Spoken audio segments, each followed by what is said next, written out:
वालेकुम सलाम। चक नंबर मोहम्मद रशीद, चक number 79 WB।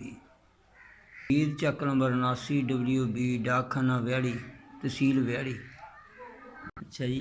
हाँ जी, 8-9 बजे मंजी बुनने घरों निकलदा तो शाम दिन छिपे हुए घर जाना।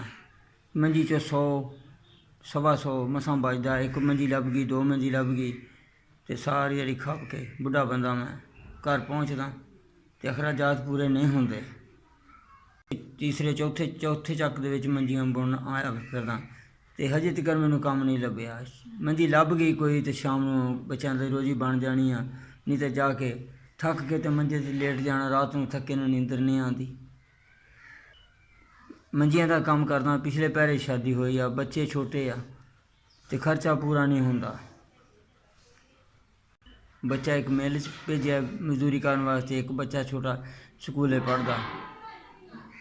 बच्चियाँ निक्कियां निक्कियां ते अखराजात पूरे नहीं होंदे।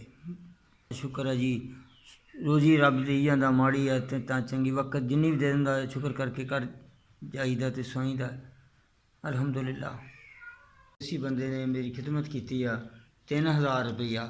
मैं ताज़ी रोज़ी कमाना, मंजे बुनदा पट्टी दवान दे। बंदे ने परदेसी ने 3000 रुपया मैनूं दिता ते पिछले पैरे मेरी शादी हुई है, निक्के निक्के मेरे बच्चे आ ते कमाउण वाले कोई नहीं गए ते आप भी मैं कमाउण तो कमज़ोर हो गया हाँ। पट्टी दीवान दे मंजे बुनदा।